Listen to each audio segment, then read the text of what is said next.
welcome to my channel. My name is Primrose. I am a PhD student at the University of Cape Town, specializing in political studies. And this channel is not only for politics or PhD. I speak about career stuff as well as adulting.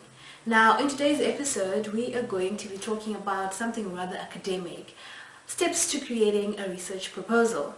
As some of you may know, this is the second part of a 10 series cluster of videos that will be targeted at talking about a research. And my discussion may not be exhaustive, and also I'm not going to be using a lot of big words or a lot of sort of like technical steps, because I'm trying to make my information sessions as listener friendly, as viewer friendly as possible, so that you guys don't think that academics are boring. So I think a major thing, we already spoke about this in the first episode of this 10-part series, that you need to formulate a research topic. And without necessarily recapping everything that I said, I spoke about how you can find a research topic by approaching potential supervisors, by looking at what departments have been doing research on, by thinking about what your passion is as an individual, by looking up at lists that are given out by potential funders or people that are funding your studies and whatnot. So please watch that video if you have not done so yet. Yeah, you know, a proposal is that document that you compile where you speak about what topic you've decided to research on and why exactly, you know, we should be allowing you, let's say for example, as a panel of academics in the department or faculty, to conduct research on that particular topic. And there's different types of research projects for undergraduates and honors students. We've got dissertations for master's students. We've got thesis for PhD students. And I'm very much aware that approaches to these vary from department to department, from faculty to faculty. But there's certain things that are very common, things that can be left out for proposal. And this is, first and foremost, what is your main research question? Why are you conducting this study?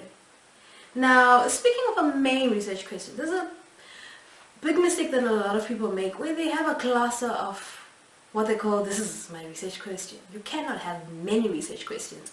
Now, you can have one main research question and then have what we call auxiliary questions. So these are questions that are usually complementary to the main research question and are very closely related to that main research question, except that they help the reader, or they help us as reviewers to understand the links that you're trying to come up with, or to understand what exactly you're trying to interrogate in your study. I'm going to be referring every now and again to research that I've done in the past, as sort of like a way of shedding more light on how you could go about doing the whole formulation of research questions. When I set out to do my master's degree, I was particularly interested in looking at South Africa's responses to the influx of Zimbabwean migrants in the early 2000s. And South Africa during the period, let's say from about 2010, actually let's move back to 2008, started working towards coming up with special regulation processes for Zimbabwean migrants, because they were complaining that most Zimbabweans were applying for asylum and refugee status, which they didn't qualify for. These are economic migrants, they don't really fit into most of our special work permit processes or critical skills permits, and also we can't be giving them visas or permits on humanitarian grounds. So the Department of Home Affairs was looking for a way to deal with this. And so my topic, I approached a potential supervisor and I was like, I want to do an assessment of the dispensation of Zimbabweans permit. This is a permit that was also followed by what was called a Zimbabwe special permit. And then my supervisor was a bit worried, you know, about the word assessment, because usually when we assess something, it's a policy or project that has been rolled out, you know, that has been implemented, and we've gone so long as like beyond 5-10 years, you know, so we can really sort of like do a proper assessment of this thing.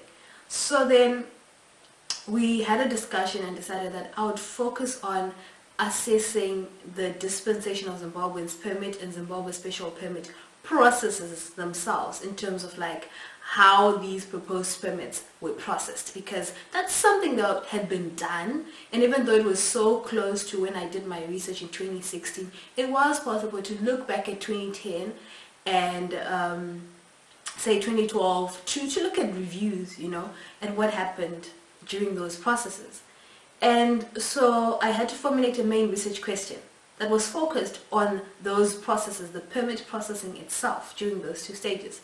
So ultimately my research question was, in what ways did the permits contribute to the management of undocumented Zimbabwean migrants in South Africa? And now you see that I actually went back to my initial idea around my topic, you know, the management of the influx of undocumented migrants. And I was tackling it from the angle of two special permit processes. Already the question spells out that I've narrowed down my focus. I'm not going to be ranting about a lot of issues around deportations, a lot of issues around rejected permits and other categories, and what have you. Of course, those will be part of a discussion in the thesis, but that would not be my focus point. The main purpose of the research question is to show the reader what exactly I am looking at. So here we have a topic written, an assessment of the DZP and ZSP permit projects, right? And then the main research question is, in what ways did the projects contribute to the management of undocumented Zimbabwean migrants in South Africa? And then I had one auxiliary question. I know maybe I could have had more, but I didn't receive criticism on this. So my complementary question was just, what were the benefits and challenges associated with the implementation of the regularization project? Personally, I just thought it was more or less the same as the main question. But like I said before, usually for master's or postgraduate research, you need to have a main question and auxiliary questions. If you're doing an honors project, I feel like don't waste your time. You know, just have one targeted question. You're writing 10,000 words, at most 15,000 words at the end of the day. So make sure you just have a clear and succinct research question that is, of course, linked to your research topic. Now, after writing down or speaking about your research questions, you need to discuss the statement of the problem. What is the issue really? Like, what are the major concerns? Why are you doing this research, you know? As an academic, you need to justify that. And I think that you could have a statement of problem that is based on a problem that is on the ground, that has been widely spoken about in the media, in public and whatnot. It could be something you identified as a gap in research as an academic yourself. It could be something that you've been questioning for a while, you know. And for other people who, especially in the social sciences, they just love to see if something is in line with existing theories, or if they can develop a theory based on existing phenomena. But I do think that if you're doing your honors, try and stay away from stuff that will likely require you to go on the ground and do a lot of extensive research, especially doing field work, you know, intense interviews and whatnot. I did interviews for my honors. It worked out, but I felt the strain, you know. So if you're in social sciences, maybe like if you rely more on like qualitative approaches that are focused on literature analysis or literature review, that's a better way to go through it. And then you can do studies that either prove or confirm or disprove existing theories. Now, when you're filling gaps in knowledge, this is where PhDs are supposed to sort of like put much of their efforts in.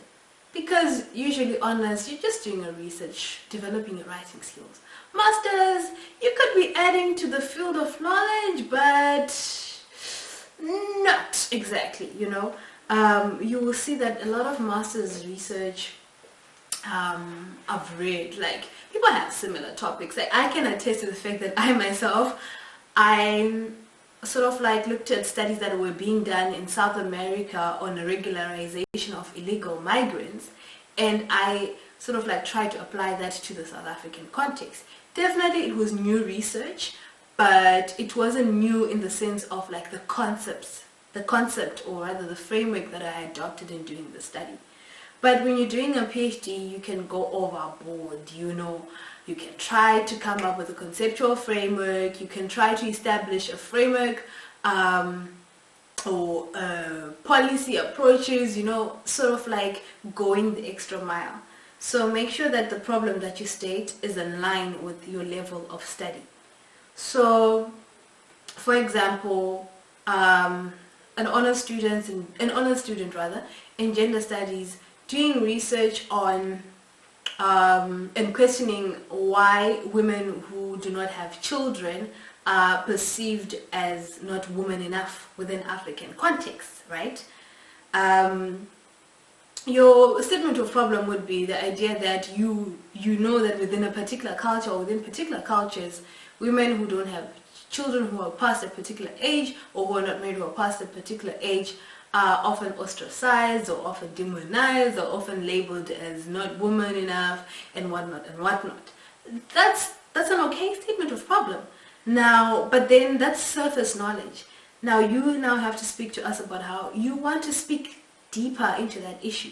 Link it to literature, link it to academics. Is it a feminist type of research that speaks about how women should have the right to choose if or when they want to get married, if, when, and how they want to conceive children, you know? So now that's when you now link to the statement of problem, locating it within academics. For my master's thesis, where I was doing research on management of the influx of Zimbabwean migrants in South Africa, rather, I had to center my research problem around the perceptions of Zimbabwean migrants. So we have one strand where we have international migration definitions where they say you are either an economic or a humanitarian migrant. Zimbabwean migrants were not being labeled as humanitarian migrants. They were not being viewed as people that were running away from persecution due to war and whatnot, even though there was evidence that some people say that they were fleeing political violence. And then there was this perception that no, these are economic migrants, they're just moving to South Africa for greener pastures. But you have people that are arguing that they're actually moving because they want to find a means to survive. It's survival migration. And then you have theorists who are saying, no, this is a mixed flow of migrants, you can't really categorize them and whatnot and whatnot. Then you link it back to, okay. And then now the problematization is around the perception of Zimbabwean migrants that are coming to South Africa in the early 2000s. Link it to what is happening in Zimbabwe. Is there political violence? Is there hunger? Is there economic malaise? And bring it back to the problem of they are being viewed as an influx. There's too many of them. So yes, there should be migrants coming from Zim, but there's just like too much. Unprecedented exodus. Statement of problem is around that. And now this is how you link it back to your question. How do we manage these migrants? Linking back to my research question, South Africa's approaches, responses to the influx of undocumented migrants. And this is how I came to start analyzing the 2 dispensation permit projects. I hope that is clear. If it is not, please rewind. I am trying to speak as slowly as I can, but also impulse. I'm speaking from my head, so the points are just coming through. They're just coming through. Yes. And then for a PhD, I would need a whole day to discuss this, and I don't want to dwell too much on my topic. It's a work in progress. I'm quite sensitive about putting things out there because it's knowledge that I'm still producing. Until it is my intellectual property and I've produced a thesis, then I can be more free in terms of discussing it further. But just make sure that you have a statement of a problem, and it's a problem that can be located in your research question and in your main topic. So, allow me to look at my phone. There's this word methodology. Hey, I still don't have an explanation for what it means, but I know what a methodology is. It's a section where you discuss how you're going to go about doing your research, And Google says, okay, research methodology is the specific procedures or techniques used to identify, select, process, and analyze information about a topic. I think this is a very good, basic definition. But if you want very good definitions, obviously do read books that speak about research methods. So speaking of research methodology, There's different approaches. People take quantitative approaches, that's using number-based data, qualitative approaches, that is using words, text, observation and whatnot. And then we have mixed methods where you sort of like have a research study that incorporates aspects of both. If you're doing your honors, stay away from mixed methods. I think it depends on your field of study though. But if you're a social science kid now, try and not like waste your time on that. If you're doing masters, PhD, mixed methods is very good, especially if you are advised to do so. Otherwise, most of the time, a lot of people do qualitative studies, and these usually involve a lot of interviews, focus group discussions, going to the field, doing ethnographic studies and whatnot. That is very intense. And if you're going to try and link that up to some form of quantitative study, maybe if you're using survey data, that's helpful. But usually people just go with one. Some people go with two because it is perceived that the validity of the results will be much better, or the quality of the research will be enhanced by a mixed methods approach. So that's something you need to talk to your supervisor about. I've never used this approach. I've always been a qualitative person. Right now, I'm using qualitative case study approach to my study. I've done a qualitative feminist analysis of the phenomenon of child-free choice.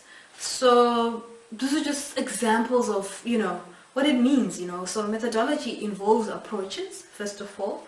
And then you look at data collection methods. How are you going to get your data? Are you interviewing people? Are people filling in questionnaires? Are you going to the fields to observe what people are doing? etc, etc, etc. And then you also have to speak about how you're going to analyze your data. Stuff I can think of from the top of my head is thematic analysis. That usually works when you're doing interviews, and you're trying to establish themes that came out of the discussions that you were having with different people during different times. And these themes have to be linked to your research question, your research objectives that are linked to the statement of problem, as well as sort of like the main topic. I've just realized I didn't speak about objectives, but I think objectives come when you speak about the statement of the problem. Okay, this is the problem. What does your research seek then to do? So for example, I moved back to my master's thesis. Yes, the problem is that there were these migrants that were difficult to categorize. Yes, the Department of Home Affairs came up with a special permit process, and I as a student am saying that I want to investigate how helpful the process was and how the process went. So my objectives were centered around the following key points. So I simply noted that my key objectives were more or less similar to the research questions. It was to establish the benefits and the challenges that were associated with the implementation of the two projects. And I further explained that these objectives were centered around what the Department of Home Affairs had set as their own objectives. So for example, if the Home Affairs Department was looking at making sure that they're relieving pressure on the asylum seeker system, did they manage to do that? If the Department of Home Affairs was looking to ensure that there's less use of fraudulent documents by Zimbabweans in South Africa, did they achieve that? If their issue was on ensuring documentation in terms of having people on record, did they achieve that? And so forth and so forth. So I tried as much as I could to stick to research objectives that interrogated what the Home Affairs Department was trying to do with these new policies. However, objectives may differ. So, for example, for a PhD study, I don't want to look at my topic, but let me just look at it a bit. One of the objectives that I have is to come up with a framework for mediating, or rather responding to post-election conflicts. So you see that because I'm doing a research on two cases of election conflicts and how they were resolved, I'm sort of like trying to see what were the gaps and what were the successes. And in addition to identifying the gaps and successes, I'm trying to see what lessons can be derived from this to actually now come up with a framework so that when we're interrogated with problems that are linked to election-related conflicts in future, we can actually say, you know what, we've got a framework, we can look at this, This framework incorporates research that was done on two particular conflicts that are similar. It may not be the same type, it may not be the same country, the same context, it may not be the same or similar period of time, but we can see that these particular elements that were identified by Dr. Pisa J. Bima in her PhD thesis can be used as a framework on how to approach this conflict. And that framework can be saying, for example, when you look at the two conflicts that I'm studying, there was a lot of peacemaking strategies that were linked, or rather that focused on political elites but did not look at grassroots level conflicts. So maybe now this framework is proposing a hybrid system where our approach has to be linking elite peacemaking and peace and grassroots peacemaking and merging them together and formulating a framework that is more sensitive to the situation on the ground, because no matter what, an election conflict has multiple dynamics that are not only about the political elites that are fighting for a seat at the table, that are fighting to feed their bellies. Now I don't want to speak about my topic. I was talking about objectives. What is your objective with this study? Now, if someone sees a proposal that has outlined a topic, related research questions, a statement of the problem and how it is going to be interrogated, for example, I said using methodology, and a clear indication of what are the objectives of the study, then it passes. I don't know how you do it at your various institutions, but at the University of Cape Town, for my honors, for my masters, for my PhD, I had to stand in front of an academic panel, present my proposal, and they gave me ideas on how to improve. Some of them criticized certain angles that I wanted to take, and some of them asked further questions. They wanted clarity on certain issues, and some of them who were gurus in particular areas actually added more information. So that's what I love about academics. You always have people that are there to build you. Of course, there's some processes where people just shred you to pieces. Fortunately for me, that has never happened in any presentation. Nevertheless, after the presentation, you go back, you sit down with the supervisor, you discuss the way forward, and then that paves the way for your research. Now, one thing I just want you to be wary of as you write your research proposal is the idea that you need to think about ethical considerations. You might be very ambitious in wanting to do research that involves interviewing, let's say, military personnel or government officials, and maybe that will take you like 1 year to get approval. That time you don't have enough of that time within your research to actually complete the study, So beware of how your ambitions might not, be so well linked to the required approaches to the research. Time is of the essence. Time is also linked to money. You could be studying and then wanting to go to work. You could be studying while working and that's affecting you.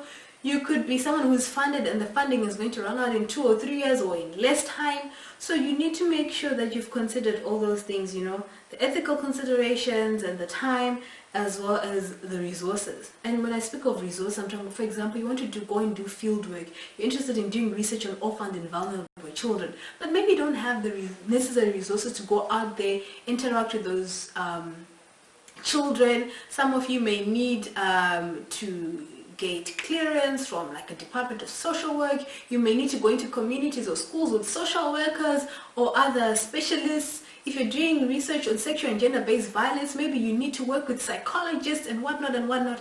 So there is so much you need to consider before you write up this proposal. You might have a very good topic, very good research questions, but you do not have the means to carry out that study. And as a result, if you force research it, even after the proposal gets approved, you might have a tough journey in your research. And I feel like as much as research processes are difficult and painful most of the time, you also need to be able to enjoy. And when you look at your topic of study, you should be like, you know what, I'm here for this. We are going to conquer.